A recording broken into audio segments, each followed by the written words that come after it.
പിതാവിന്റെയും പുത്രന്റെയും പരിശുദ്ധാത്മാവിന്റെയും നാമത്തിൽ ആമേൻ. അമ്മേ പരിശുദ്ധ അമ്മേ, അമ്മേ പരിശുദ്ധ ദൈവമാതാവേ, കൃപാസനത്തിലൂടെ ഞങ്ങളുടെ ദേശത്തിനും അമ്മ മധ്യസ്ഥം തേടി തന്ന എല്ലാ അനുഗ്രഹങ്ങൾക്കും കൃപകൾക്കും ഞങ്ങളിപ്പോൾ ഹൃദയം നിറഞ്ഞ നന്ദി പറയുന്നു. അമ്മേ പരിശുദ്ധമ്മേ, ദൈവമാതാവേ, 2004 ഡിസംബർ 7 ഉച്ചകഴിഞ്ഞ് 2:30 കൃപാസനത്തിൽ സംഭവിച്ച അമ്മയുടെ പ്രത്യക്ഷപ്പെടലിനെക്കുറിച്ച് തിരുസഭയ്ക്ക് സമർപ്പിച്ചിരിക്കുന്ന പഠനരേഖകളുടെ മേൽ സഭാത്മകമായ പഠനം ആരംഭിക്കുവാൻ ഞങ്ങൾ പ്രാർത്ഥിക്കുന്നു. അമ്മേ പരിശുദ്ധമേ, ഭൂസ്വർലോകങ്ങളുടെ രാജ്ഞിയായ അങ്ങേയ്ക്ക് ഭൗമസംരക്ഷണത്തിനായി പ്രപഞ്ചപ്രകൃതിയെ തന്നെ തിരുസഭ പ്രതിഷ്ഠിക്കുവാൻ ഈ പ്രത്യക്ഷീകരണം വഴി ഇടയാക്കണമേ. പരിശുദ്ധമേ, ജപമാല മാതാവേ, സകല കൃപാസനം പ്രാർത്ഥനയോടും ചേർത്ത് ഞങ്ങളിപ്പോൾ പ്രാർത്ഥിക്കുന്ന ഈ കുടുംബത്തിന്റെ പ്രത്യേക നിയോഗം പറ മക്കളെ.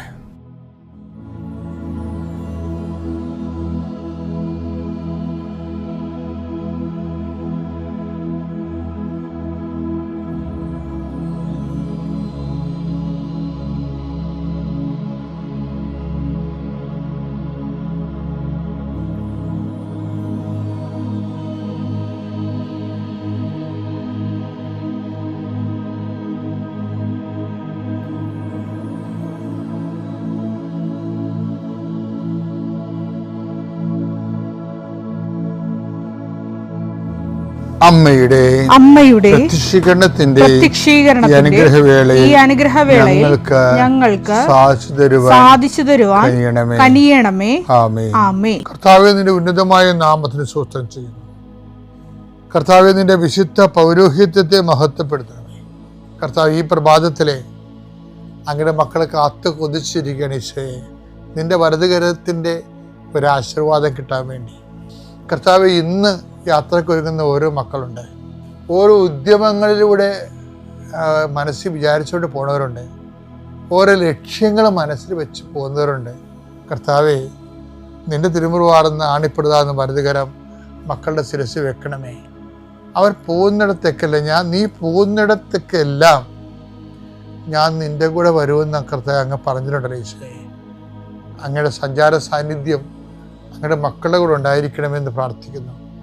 കർത്താവേ, ഉദ്യോഗത്തിൻ്റെ കാര്യത്തിന് വേണ്ടി പോകുന്നവരുണ്ട്, പഠന കാര്യങ്ങൾക്ക് വേണ്ടി പോകുന്നവരുണ്ട്, ജീവിത വ്യാപാരങ്ങൾക്ക് സാമ്പത്തിക കാര്യങ്ങൾക്ക് വേണ്ടി പോകുന്നവരുണ്ട്, ജോലി സംബന്ധമായ കാര്യങ്ങൾക്ക് വേണ്ടി പോകുന്നത് അവരുടെ എല്ലാം കർത്താവിന് തിരുസേന സമർപ്പിക്കുന്നു. ടെസ്റ്റ്, ഇൻ്റർവ്യൂ, പരീക്ഷ, അതുപോലെ ഏജൻസി, ക്രയവിക്രയങ്ങൾ, ജീവിതമാർഗങ്ങൾ, വിദൂര യാത്രകൾ,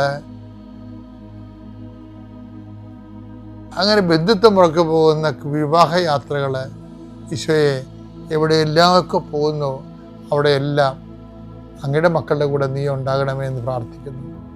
ഇന്നത്തെ മുഴുവൻ യാത്രകളിൽ കർത്താവ് നിൻ്റെ കൂടെ ഉണ്ടാവുകയും മാതാവ് നിൻ്റെ വലതുകരം ഗ്രഹിക്കുകയും സഞ്ചാരി മാതാവ് രാത്രി നീ തിരികെ വരുമ്പോൾ നിന്നെ ആരോഗ്യത്തോടെയും സമാധാനത്തോടെയും സുരക്ഷിതമായി ദൈവം നിന്നെ തിരികെ എത്തിക്കുകയും ചെയ്യട്ടെ. നിത്യം പിതാവും പുത്രനും വിശ്വാസ പ്രമാണം. സർവശക്തനായ പിതാവും ആകാശത്തിന്റെയും ഭൂമിയുടെയും സൃഷ്ടാവുമായ ദൈവത്തിൽ ഞാൻ വിശ്വസിക്കുന്നു. അവിടുത്തെ ഏകപുത്രനും ഞങ്ങളുടെ കർത്താവുമായ ഈശോമിശിഹായിലും ഞാൻ വിശ്വസിക്കുന്നു. ഈ പുത്രൻ പരിശുദ്ധാത്മാവിനാൽ ഗർഭസ്ഥനായി കന്യകാമറിയത്തിൽ നിന്ന് പിറന്ന് പൊന്തിയോസ് പീലാത്തോസിന്റെ കാലത്ത് പീഡകൾ സഹിച്ച് കുരിശിൽ തറയ്ക്കപ്പെട്ട് മരിച്ച് അടക്കപ്പെട്ട് പാതാളങ്ങളിൽ ഇറങ്ങി മരിച്ചവരുടെ ഇടയിൽ നിന്ന് 3-ാം നാൾ ഉയർത്ത് സ്വർഗത്തിലേക്ക് എഴുന്നള്ളി സർവശക്തിയുള്ള പിതാവായ ദൈവത്തിന്റെ വലതുഭാഗത്തിരിക്കുന്നു. അവിടെ നിന്ന് ജീവിക്കുന്നവരെയും മരിച്ചവരെയും വിധിക്കുവാൻ വരുമെന്നും ഞാൻ വിശ്വസിക്കുന്നു. പരിശുദ്ധാത്മാവിലും ഞാൻ വിശ്വസിക്കുന്നു. വിശുദ്ധ കത്തോലിക്കാ സഭയിലും പുണ്യവാന്മാരുടെ ഐക്യത്തിലും പാപങ്ങളുടെ മോചനത്തിലും ശരീരത്തിന്റെ ഉയർപ്പിലും നിത്യമായ ജീവിതത്തിലും ഞാൻ വിശ്വസിക്കുന്നു. ആമേൻ. സുഖസ്ഥനായ ഞങ്ങളുടെ പിതാവേ, അങ്ങയുടെ നാമം പൂജിതമാകണമേ. അങ്ങയുടെ രാജ്യം വരണമേ. അങ്ങയുടെ തിരുമനസ് സ്വർഗത്തിലെ പോലെ ഭൂമിയിലും ആകണമേ. അന്നു വേണ്ടുന്ന ആഹാരം ഇന്ന് ഞങ്ങൾക്ക് തരണമേ. ഞങ്ങളോട് തെറ്റ് ചെയ്യുന്നവരോട് ഞങ്ങൾ ക്ഷമിക്കുന്നത് പോലെ ഞങ്ങളുടെ തെറ്റുകൾ ഞങ്ങളോടും ക്ഷമിക്കണമേ. ഞങ്ങളെ പ്രലോഭനത്തിൽ ഉൾപ്പെടുത്തരുതേ, തിന്മയിൽ ഞങ്ങൾ രക്ഷിക്കണമേ. ആമേൻ. നന്മ തെളിഞ്ഞു മറിയമേ, സ്വസ്തി. കർത്താവ് അങ്ങയുടെ കൂടെ സ്ത്രീകളിൽ അങ്ങ് അനുഗ്രഹിക്കപ്പെട്ടവളാകുന്നു. അങ്ങയുടെ ഉദരത്തിൻ ഫലമായി ഈശോ അനുഗ്രഹിക്കപ്പെട്ടവനാകുന്നു. പരിശുദ്ധ മറിയമേ, തമ്പുരാന്റെ അമ്മേ, പാപികളായ ഞങ്ങൾക്ക് വേണ്ടി ഇപ്പോഴും ഞങ്ങളുടെ മരണസമയത്തും തമ്പുരാനോട് അപേക്ഷിക്കണമേ. ആമേൻ. നമുക്കറിയാവോ, ഏറ്റവും കൂടുതൽ ധാർമ്മികമായി ഏറ്റവും കൂടുതൽ ആൻറ്റി ക്രിസ്ത്യൻ ആയിരിക്കുന്നത് ആരാണ്? ജനാധിപത്യ രാജ്യങ്ങളിലെ ജുഡീഷ്യറിയാണ് ശരിക്കും. നമ്മളിപ്പോൾ ഈ അലഹബാദിൽ നിന്നൊക്കെ കേൾക്കുന്ന കാര്യങ്ങളില്ലേ, ഇതെല്ലാം വെള്ളക്കാരൻ്റെ കോടതി നേരത്തെ തീരുമാനമായ കാര്യങ്ങളാണ്. ഒരു ഫെഡറൽ രാജ്യങ്ങളിൽ അവർ മനുഷ്യന് ഹ്യൂമനിസത്തിൻ്റെ പേരിൽ മനുഷ്യൻ്റെ സ്വാതന്ത്ര്യത്തിന് ഒരു ദൈവികത കൽപ്പിക്കും. എന്നിട്ട് അതിനെ മതത്തിൽ നിന്നും ദൈവവിശ്വാസം അടർത്തി മാറ്റും. മനുഷ്യൻ്റെ തനത് സ്വാതന്ത്ര്യത്തിന് പ്രാധാന്യം കൊടുക്കും. എന്ന് വെച്ചാൽ ജനാധിപത്യ രാജ്യങ്ങൾ, ഫെഡറൽ റിപ്പബ്ലിക്കുകൾ ചവിട്ടി തള്ളിക്കളയണത് ആരെയാണ്? ക്രിസ്തുവിനെ തന്നെയാണ് ചവിട്ടി മാറ്റുന്നത്. അപ്പോൾ ഇതിൻ്റെ വാങ്ങലാണ് ഇവിടുത്തെ കോടതി എടുത്തിരിക്കുന്നത്. നമ്മൾ അവിടെ വെള്ളക്കാരെ എന്തെങ്കിലും കാണിച്ചു കഴിഞ്ഞാൽ അത് നമുക്ക് ഇവിടെ കാണാൻ പറ്റും. യൂണിയൻ ജാക്കിൻ്റെ പതാക 47 നമ്മൾ ആ പതാക താഴ്ത്തി എന്നൊക്കെ പറഞ്ഞിട്ട് കാര്യമില്ല. മാനസിക അടിമത്തങ്ങളും കൊളോണിയൽ അടിമത്തങ്ങളും ഇപ്പോഴും ജുഡീഷ്യറിയിൽ നിലനിൽക്കുകയാണ്. അത് നമ്മൾക്ക് നമ്മുടേതായിട്ടുള്ള ഒരു ജുഡീഷ്യറി, നമ്മുടെ രാജ്യത്തിൻ്റെ സംസ്കാരത്തിന് പറ്റിയൊരു ജുഡീഷ്യറി ആണ് നമ്മൾ ജനങ്ങളെ നമ്മുടെ ഭരണഘടനയിൽ നിന്ന് പ്രതീക്ഷിക്കുന്നത്. അല്ലാതെ ഒരു ഫെഡറൽ റിപ്പബ്ലിക്കിൻ്റെ മതേതരമായിട്ടുള്ളൊരു സെക്യുലർ മനുഷ്യൻ്റെ സ്വാതന്ത്ര്യത്തിൻ്റെ അടിസ്ഥാനത്തിലല്ല മാനുഷിക കാര്യങ്ങളെ പരിഗണിക്കേണ്ടത്. അപ്പം അങ്ങനെ വന്നിരിക്കുന്ന അങ്ങനെ ഒത്തിരിയേറെ നിയമങ്ങൾ ആ രീതിയിൽ ഈ കാലങ്ങളിൽ പടച്ചുവിട്ടിട്ടുണ്ട്. അത് വരണ നിസ്സാരമായ പ്രശ്നങ്ങളല്ല അത് വരുത്തണത്. പീലാത്തോസൊക്കെ ഇന്നും വളരെ ലൈവായിട്ട് ജഡ്ജിമാരുടെ കൂട്ടത്തിൽ ജീവിക്കുന്നുണ്ട്. ഞാൻ ജഡ്ജിയെ കുറ്റപ്പെടുത്തുകയല്ല, പക്ഷേ ഇതിൻ്റെ വരുന്ന ഒരു വിഷയം ഭരണഘടനയെ നിഷ്ക്രിയമാക്കി കളയുന്നുവെന്നും പാർലമെൻറ്റിനെ നിഷ്ക്രിയമാക്കി കളയും. ഇതിനാ ജുഡീഷ്യൽ ആക്ടിവിസം എന്ന് പറയുന്നത്. കാര്യം ഇതൊക്കെ തീരുമാനിക്കുന്നത് ജനങ്ങളുടെ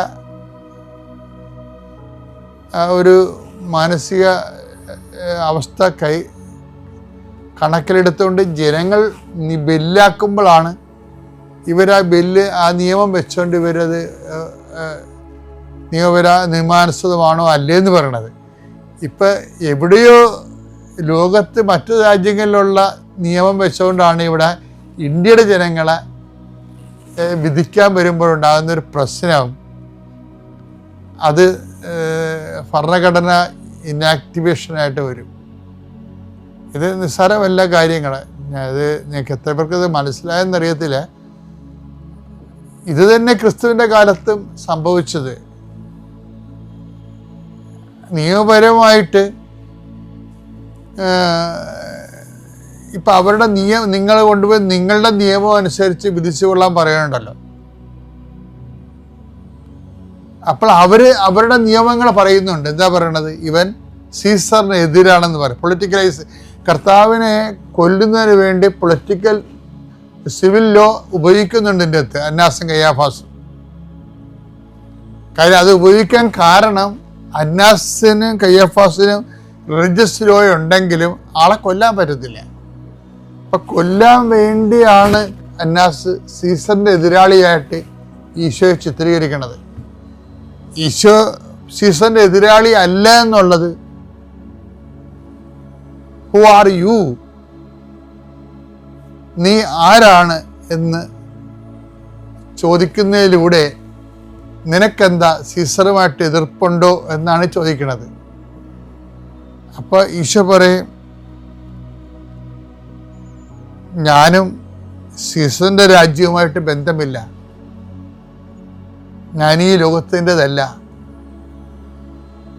അപ്പം തന്നെ പിലാത്തോസിൻ്റെ കാര്യം മനസ്സിലായി. പക്ഷെ പിലാത്തോസ് ഈശോയുടെ ഒരു ലോകത്തിൻ്റെ കാര്യങ്ങളെക്കുറിച്ച് അയാൾക്ക് അറിവില്ല. പിന്നെ അയാൾ ചോദിക്കുന്നത്, അതുകൊണ്ടാണ് അയാൾ നീ ആരാണെന്ന് ചോദിക്കുന്നത്. അപ്പോൾ ഈശോ പറയും, ഞാൻ സത്യത്തിന് സാക്ഷ്യം വഹിക്കാൻ വന്നവനാണ്. അപ്പോൾ പിലാത്തോസ് പിന്നെയും കുഴയും. പിലാത്തോസ് ചോദിക്കും, ദെൻ വാട്ട് ഈസ് ട്രൂത്ത്? എന്താണ് സത്യം എന്ന് പറയും, ചോദിക്കും. അപ്പോൾ കർത്താവ് തന്നെയാണ് സത്യം, ഐ ആം ദ ട്രൂത്ത് എന്ന് ഈശോ പറഞ്ഞിട്ടുണ്ട്. അപ്പോൾ അത് പിലാത്തോസിനോട് പറഞ്ഞിട്ട് കാര്യമില്ലാത്തത് കൊണ്ട് കർത്താവ് മൗനനായി നിന്നു. അപ്പോൾ ക്ലോഡിയ കയറി വരും. ക്ലോഡിയ പരവേശപ്പെട്ട് സങ്കടപ്പെട്ട് വരും. പിലാത്തോസിൻ്റെ ഭാര്യ, ഈ മനുഷ്യൻ്റെ മേൽ ശ്രദ്ധ വേണം, അദ്ദേഹം കാരണം ഞാൻ ഒത്തിരി പേരെ സ്വപ്നത്തിൽ ക്ലേശം അനുഭവിച്ചു, അവൻ നീതിമാനാണ്. ക്ലോഡിയ അത് പറയുമ്പോൾ പിലാത്തോസും പറഞ്ഞു, എനിക്കറിയാം ക്ലോഡിയ, ഇയാൾ നീതിമാനാണ്. പക്ഷേ നമ്മൾ ഭക്ഷണം കഴിച്ചു പോണത് സീസറിൻ്റെ ശമ്പളത്തിൽ നിന്നാണ്, നമുക്ക് അതാണ് നീതി, അതുകൊണ്ട് വെള്ളം കൊണ്ടുവരാൻ പറയും. അപ്പോൾ ഒരു ജഡ്ജ്മെൻ്റ് അവിടെ കഴിയും. പിലാത്തോസ് കൈ കഴുകുകയും ചെയ്യും.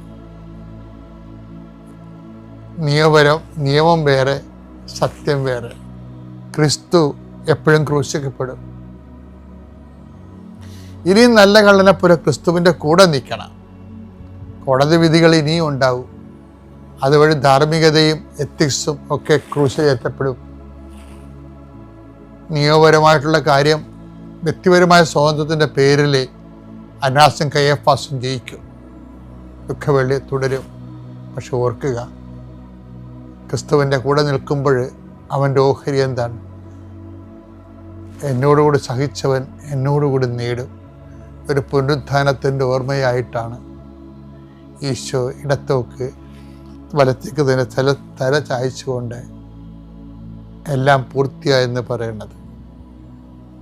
ധൈര്യത്തോടെ പിതാവിൻ്റെയും പുത്രൻ്റെയും പരിശുദ്ധാത്മാവിൻ്റെയും നാമം. അത് നുണ പറഞ്ഞു പോയി എന്നുള്ളൊരു ബോധ്യം വേണം. ഞമ്മ അത് ന്യായീകരിക്കും, ഞമ്മ പറഞ്ഞ കാര്യത്തിന് ന്യായീകരിക്കുക. അവൻ വലിയ ഞാൻ ആരോടാ പറഞ്ഞ, അവനോടത് പറഞ്ഞില്ലെങ്കിൽ ശരിയാകില്ല, അവൻ വിശ്വസിക്കില്ല എന്ന് പറഞ്ഞിട്ട് നമ്മളെ തന്നെ ന്യായീകരിക്കും. Price the Lord. അതൊന്നുമില്ല. ഈശോ നമ്മളാരെങ്കിലും പൈസ പറ്റിച്ച് നമുക്ക് കാശ് തരാനുണ്ട്, കുറേ കാലമായിട്ട് ചോദിച്ചിട്ട് അവനൊരു 10,000 രൂപ നമുക്ക് തരാനുണ്ട്, അവൻ തന്നില്ല. എപ്പോൾ വാങ്ങിച്ചെന്നൊക്കെ ചോദ്യം ചോദിക്കും. ഒരു ദിവസം നമ്മൾ നോക്കുമ്പോൾ അവൻ്റെ ബാഗ് താഴെ വീണ് അവൻ നോക്കാതെ പോയി. അത് തുറന്നു നോക്കിയപ്പോൾ അതിലൊരു 10,000 രൂപ കിടപ്പുണ്ട്. Price the Lord. സാധാരണ ഈ ലോകമാണെങ്കിൽ എന്ത് പറയും? അവൻ തരാനുള്ള കാശ് ദൈവം തന്നെ എനിക്ക് ഒപ്പിച്ചു തന്ന് ഞാൻ അങ്ങോട്ട് എടുത്ത് പോക്കറ്റ് വയ്ക്കാമെന്ന് ഇല്ലേ? അതില്ല ചെയ്യണ്ടേ. ഈശോ അങ്ങനെയല്ലല്ലോ, അവനായിട്ട് തരണ്ടേ. ഇത് അവനിക്ക് കളഞ്ഞു പോയതാ, നീ എടുക്കുമ്പോൾ അത് നീ കളവാ ചെയ്യുന്ന, കക്കയാ ചെയ്യണം. ഈശോ പറഞ്ഞിരിക്കുക, നീ അടുത്തവൻ്റെ മുതൽ കക്കരുത്, എടുക്കരുത്, ആശിക്കരുത്. അപ്പോൾ നിങ്ങൾക്ക് ഈ ലോകത്തിന് എന്ത് ന്യായം ഉണ്ടാവും? അത് എനിക്ക് തരാനുള്ള കാശല്ലേ, അവൻ എന്നെ പറ്റിച്ചതല്ലേ എന്ന് പറഞ്ഞിട്ട് നമുക്ക് അങ്ങനെ ഒരു ന്യായീകരിക്കാം. പക്ഷെ അത് ന്യായീകരണമാകില്ല. നീ അവനോട് കൊണ്ടുപോയി കൊടുക്കണം ആ പൈസ. അവനിക്ക് തോന്നണം. കൊടുത്തു കഴിഞ്ഞിട്ട് അപ്പോൾ അവൻ ആലോചിക്കും, ഞാൻ ഇവനെ പറ്റിച്ചല്ലോ, 10,000 രൂപ പറ്റിച്ച്, എന്നിട്ടും നീ കൊടുത്തല്ലോ എന്ന് പറയുമ്പോഴത്തേക്കും അവൻ ചോദിക്കും, നീ എങ്ങനെയാണ് എൻ്റെ കാശ് കൊണ്ട് തന്നത്? നിനക്ക് വേണമെങ്കിൽ എടുക്കാമായിരുന്നല്ലോ ഇത്. എൻ്റെ ഈശോ അത് എടുക്കാൻ അധികാരം എനിക്ക് തന്നിട്ടില്ല. അതിനെയാണ് നീ ലോകമെല്ലാം പോയി സുവിശേഷം അറിയിക്കുക, നീ സുവിശേഷമായിട്ട് ജീവിക്കുക. അതാണ് പറയണ്ടേ. അതിൽ ന്യായമില്ല. പക്ഷെ അതിലെന്താ, നിനക്ക് നഷ്ടം 10,000 ആണെങ്കിലും നീ ദൈവത്തിൻ്റെ സ്വന്തമാകും. നിയമാവർത്തനം 28:9-10 പറയുന്നത് എന്താ? നീ സ്വന്തമായി കഴിഞ്ഞാൽ, നീ എൻ്റെ വാക്ക് പാലിച്ചു കഴിഞ്ഞാൽ നീ എൻ്റെ സ്വന്തമാകും. സ്വന്തമാകുമ്പോഴത്തേക്കും ഈ ലോകം നിന്നെ കണ്ട് പേടിക്കും, പിശാച് നിന്നെ കണ്ട് പേടിക്കും, നിൻ്റെ അടുത്ത് വരില്ല, നിനക്ക് പ്രലോഭനം ഉണ്ടാകില്ല. Price the Lord. പ്രലോഭനത്തിൽ നീ വീഴില്ല. പ്രലോഭനം വരാതെ നമുക്ക് സംരക്ഷണം കിട്ടും. Price the Lord. അതാ ശ്രദ്ധിക്കേണ്ടത്. ഇതിൽ ഒരു കാര്യം ശ്രദ്ധിക്കേണ്ടത്, ദൈവം നമുക്ക് എപ്പോഴും ഒരു അവസരം തരും. ദൈവം എപ്പോഴും ആഗ്രഹിക്കുന്ന എൻ്റെ മകള് എന്നെ വിട്ട് അകന്നു പോകരുത്. എപ്പോഴും ദൈവത്തിൻ്റെ വിളി നീ അനുദപിക്കുക. ഈശോ ആദ്യത്തെ വാക്ക് പറഞ്ഞ സമയം അടുത്ത് നിങ്ങൾ അനുദപിക്കുക. Price the Lord. ദൈവരാജ്യം അടുത്തിരിക്കുകയാണ്, നിങ്ങൾ അനുദപിക്കാതെ. ഈശോ ആദ്യം പറഞ്ഞ വാക്കതാണ്, മനുഷ്യരോട് ആദ്യം പറഞ്ഞ വാക്കതാണ്. അപ്പോൾ ഇത് നമ്മൾ ശ്രദ്ധിക്കേണ്ടത്, ഇത് അവസരം തരും. ഈ ആദാമും ഹവ്വയും പഴയ നിയമത്തിൽ ഉൽപ്പത്തി 3:11 നോക്കുമ്പോഴത്തേക്കും അവർ ദൈവം പറഞ്ഞതിൻ്റെ എതിരെ ആ പഴം കഴിക്കും, ആ വർഷത്തിൻ്റെ പഴം കഴിക്കും. കഴിച്ചു കഴിയുമ്പോൾ ഹല്ലേലൂയ, പ്രൈസ് ദി ലോർഡ്. ഞാൻ പെട്ടെന്ന് നിർത്തും കേട്ടോ, എനിക്ക് വലിയ നിർബന്ധമാണ് ഇത് നിങ്ങൾ കേൾക്കണമെന്ന്. ഞാനിത് കുറേ പ്രാർത്ഥിച്ച് ഇവിടെ വരണമെന്നുണ്ടെങ്കിൽ 2 ആഴ്ച മുമ്പേ എനിക്ക് ടെൻഷനാണ്. അവിടെ എല്ലാ ആഴ്ചയും ഞങ്ങൾക്ക് ധ്യാനമുണ്ട്, അതിലൊന്നും എനിക്ക് ഇത്രയും ടെൻഷനില്ല. അപ്പോൾ ഇവിടെ പറയുമ്പോഴത്തേക്കും ഉള്ള വിശ്വാസവും നിങ്ങൾക്ക് പോർന്ന് ദൈവത്തിന് പേർദോഷം വരരുതെന്ന് എനിക്ക് വലിയ നിർബന്ധമാണ്. അപ്പോൾ അപ്പോൾ നിങ്ങളത് കുറച്ച് ശ്രദ്ധിക്കുക, നിങ്ങൾക്ക് അതിൻ്റെ പ്രയോജനം കിട്ടിയിരിക്കും. ഉടമ്പടി എടുത്ത് നമുക്ക് കിട്ടും ഉറപ്പായിട്ട്. Price the Lord. അപ്പോൾ ദൈവത്തിനറിയാം ഇവർ പാപം ചെയ്ത്, ആദം പാപം ചെയ്തെന്ന്, ആദമും ഹവ്വയും പാപം ചെയ്തെന്ന് ദൈവത്തിനറിയാം. അവർ പഴമെടുത്ത് കഴിച്ചെന്നറിയാം. പക്ഷെ ദൈവം അവിടെ നിന്നുകൊണ്ട് ചോദിക്കുക, ആദമും ഹവ്വയോടും ചോദിക്കുക, നിങ്ങൾ എവിടെയാണ് എന്ന് ചോദിക്കും. എന്നിട്ട് നിങ്ങൾ നഗ്നനാണെന്ന് പറഞ്ഞത് ആരാണെന്ന് ചോദിക്കും. പിന്നെ ഇനിയൊരു വാക്കും ചോദിക്കാറുണ്ട്, നീ ആ മരത്തിൻ്റെ പഴമെടുത്ത് കഴിച്ചാന്ന്. ദൈവത്തിന് അറിയാമല്ലോ, ഈ കാര്യങ്ങളെല്ലാം അറിയാം. അറിഞ്ഞുകൊണ്ട് അങ്ങോട്ട് എന്തിനാ ചോദിക്കുന്നത്? അപ്പോൾ ദൈവം 3 ചോദ്യം ചോദിക്കുമ്പോൾ പ്രതീക്ഷിക്കുന്നത്, ആദ്യം നീ എവിടെയാണെന്ന് ചോദിച്ച ഉടനെ ദൈവം ആഗ്രഹിക്കണേ, പിതാവേ ഞങ്ങൾ പാവം ചെയ്തു പോയി, നിനക്കെതിരെ പാവം ചെയ്തു പോയി, ആ മരത്തിൻ്റെ പഴം നീ കഴിക്കരുതെന്ന് പറഞ്ഞ് ഞങ്ങൾ കഴിച്ചു പോയി എന്ന് പറഞ്ഞാൽ പ്രശ്നം തീർന്ന് അവിടെ വെച്ച്. കുഴപ്പമില്ല മകനെ, കുഴപ്പമില്ല, ഞാൻ ക്ഷമിച്ചിരിക്കുന്നു, അത്രയും പറയും. ഇവർ പറഞ്ഞില്ല. Price the Lord. അപ്പോഴും ദൈവത്തിന് ഭയങ്കര സങ്കടം. ഇവരൊന്ന് അനുദപിച്ചാൽ മതിയായിരുന്നല്ലോ, എൻ്റെ അടുത്തുണ്ടാവില്ല, അവരകന്നു പോയാണല്ലോ എന്ന് ദൈവത്തിന് സങ്കടം. ദൈവം രണ്ടോന്ന് ചോദിക്കുക, നീ ആ മരത്തിൻ്റെ പഴമെടുത്ത് കഴിച്ച.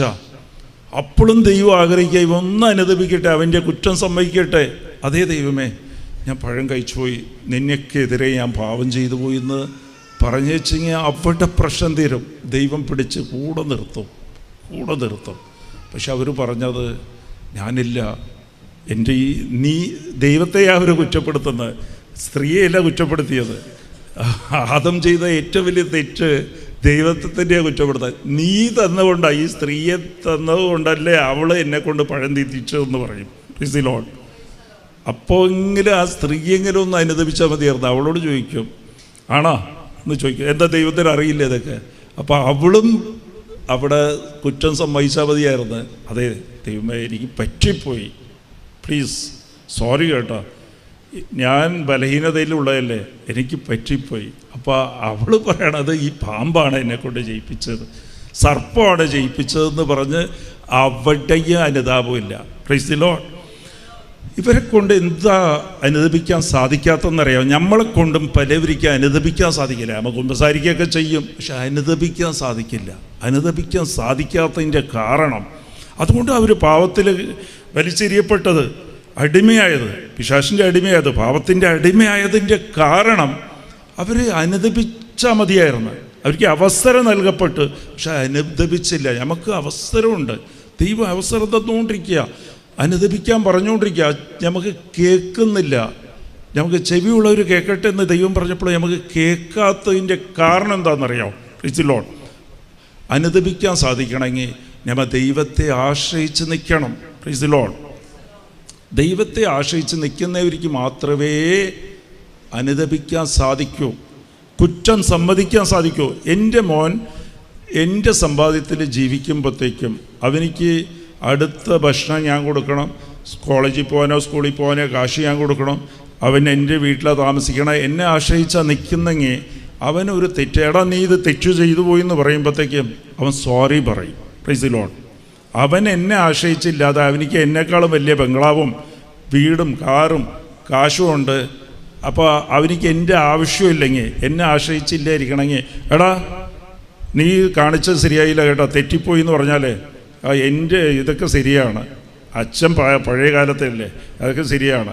അവൻ്റെ മനസ്സിലെന്താ കിടക്കണ, അച്ഛനില്ലെങ്കിൽ എനിക്ക് ജീവിക്കാം. Price the Lord. അവൻ സമ്മതിക്കില്ല.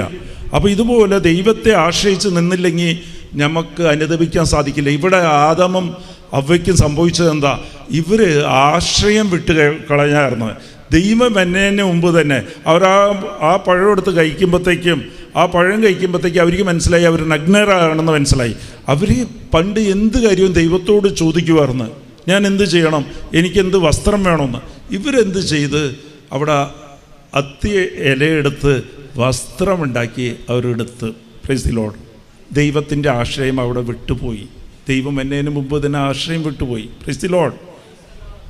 ഇലയെടുത്ത് ഇട്ടപ്പോഴത്തേക്കും തന്നെ ആശ്രയം പോയി കഴിഞ്ഞപ്പോഴത്തേക്കും അവർക്ക് അനുദപിക്കാൻ സാധിച്ചില്ല. അവരവരുടെ സ്വന്തം ഫലത്തിൽ വിശ്വസിക്കാൻ തുടങ്ങി. നമ്മളിൽ പലവരും, ഞാൻ ഇത് ഒരു ദൈവത്തെ ഒരു സൈഡായിട്ട് വയ്ക്കും, ഉടമ്പടി ഒരു സൈഡ് നടക്കട്ടെ. പലവരും പല സാക്ഷ്യവും നമുക്ക് കേട്ടിട്ടുണ്ടല്ലോ, നടക്കട്ടെ. നടക്കാത്ത 6 കാര്യത്തിൽ 5 നടന്നല്ല 4 നടന്നു കഴിഞ്ഞാൽ ബാക്കി 2 ഞാൻ അതിന് പ്ലാൻ ബി പ്ലാൻ സി ഒക്കെ വെച്ചിട്ടുണ്ട്, വേറെ കാര്യം വെച്ചിട്ടുണ്ട്, അതുവഴി നമുക്ക് നോക്കാം. ഇവിടെ ഇല്ലെങ്കിൽ ഓസ്ട്രേലിയ, ഇല്ലെങ്കിൽ ജർമ്മനി ഇല്ലെങ്കിൽ ഫുട്ട്, ഇല്ലെങ്കിൽ വേറെ എന്ന് പറഞ്ഞാൽ നമുക്ക് തന്നെ അത് വെച്ചിട്ടുണ്ട്. അത് തെറ്റി.